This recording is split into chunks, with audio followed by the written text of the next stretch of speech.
নমস্কার, আমার ইউটিউব চ্যানেলে আপনাদের সবাইকে অনেক অনেক স্বাগত আর অনেক ভালোবাসা। আজকের নিবেদন নারীর টান। অন্ধকার ঘরে এপাশ ওপাশ করেও ঘুম এলো না স্নেহার। কেমন যেন অস্থির ভাব নারী ছেঁড়ার যন্ত্রণা। পাশে স্বামী শুয়ে আছে, ঘুমোচ্ছে কিনা বোঝা যাচ্ছে না, তবু ডাকতে মন সায় দিল না। মানুষটার উপর দিয়ে কি ধকলটাই না যাচ্ছে কদিন। একা হাতে একটা বিয়ে বাড়ি সামলানো মুখের কথা নয়। গলাটা শুকিয়ে যাচ্ছে, মনে হতেই একটু জল খেলো। তারপরে কোনো এক অদৃশ্য টানে মেয়ের ঘরে উকি দিল। লাইট জ্বেলেই কখন ঘুমিয়ে পড়েছে মেয়েটা। মাথার কাছে বসে কপালে হাত রাখতে গিয়েও থমকালো। ও তো উঠে পড়বে, তার চেয়ে বরং ওকেই দেখি। আর তো কয়েক ঘন্টা, তারপরেই মেয়ে পরের বাড়ি চলে যাবে, সব ঋণ শোধ করে। আজ থেকে 25 বছর আগে এমনি করেই তো সে নারীর টান ছিঁড়ে এই বাড়িতে এসেছিল। বছরের পর বছরে সময়ের সাথে ভুলতেই বসেছিল সে এ বাড়ির কেউ ছিল না। আজ ভালো মন্দ সবটাই তার এই বাড়ি জুড়ে।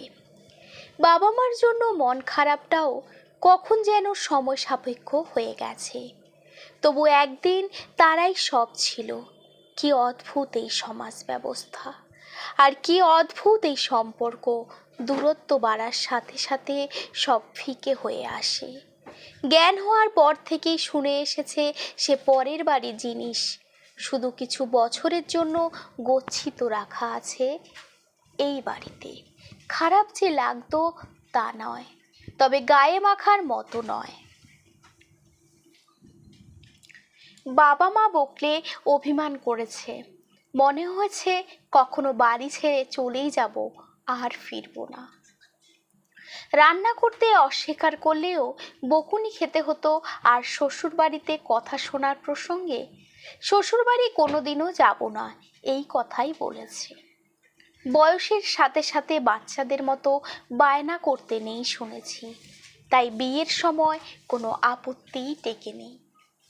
সম্বন্ধ করা অচেনা এক মানুষের হাতে তুলে দিয়েছিল বাবা। কন্যাদায় নাকি সবচেয়ে বড় দায়। এই দায় থেকে নিস্তারের জন্য সব বাবাদের মতো স্নেহার বাবাও হাত উপর করে নিঃস্ব হয়েছিল। এক মুহূর্তে সিঁদুরদানের পরেই রক্তের সম্পর্কের আপনজন সব পর হয়ে গেল। আর আমার শৈশব, আমার বড় হওয়া, ছোট ছোট পায়ে বাবা মার হাত ধরে চলতে শেখা, আমার মন খারাপের ছাদ, দক্ষিণ খোলা ব্যালকনি, ব্যালকনিতে ঝোলা সন্ধ্যা মালতী, বৃষ্টি ভেজা জানলা, 2 বছরের পায়ে পায়ে ঘোরা কুকুর, বাড়ির পাশে ডালপালা মেলা নিম গাছ, আমার খাট, আমার বালিশ, আমার স্বপ্নের বাড়ি, কবিতা কুঞ্জ, আমার 25টা বছর, সবটা পর হয়ে গেল। ছিঁড়ে ফেলেছিলাম নারীর টান।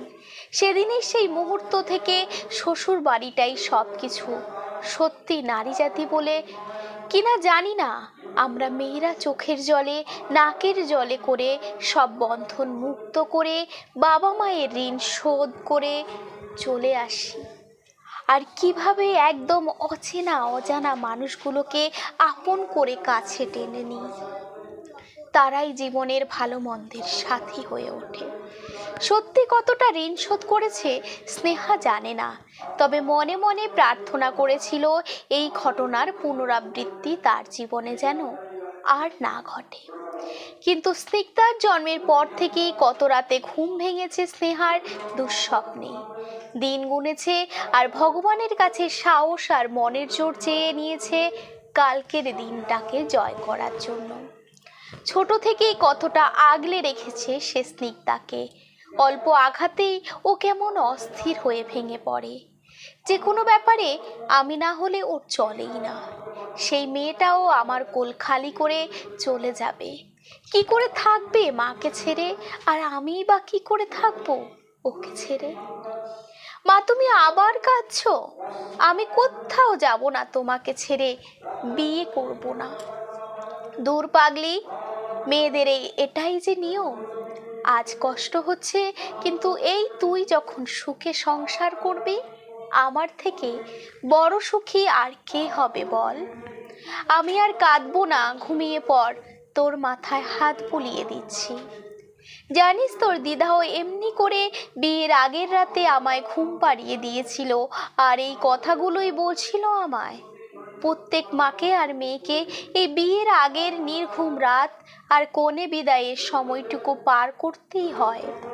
জানিস, মায়েদের দুবার নাড়ি ছেড়ে যখন তার গর্ভস্থ 10 মাস 10 দিনের স্বপ্নের সন্তান ভূমিষ্ঠ হয়, আর যখন নিজের সবটা দিয়ে তিল তিল করে বড় করে তোলা মেয়ে সমাজের নিয়মে সেই ঋণ শোধ করে অন্যের হয়ে যায়। আমরা মেয়েরা সহ্য করার জন্যই তো পৃথিবীতে এসেছি পাগলি, তাই সবটা সহ্য করতে পারি। নে এবার চোখ বোঝ। নমস্কার, আজকের গল্প এই পর্যন্তই। গল্পটি যদি ভালো লেগে থাকে তাহলে অবশ্যই চ্যানেলটিকে সাবস্ক্রাইব করে আমার পাশে থাকবেন। আর সবাই ভালো থাকবেন, সুস্থ থাকবেন, সাবধানে।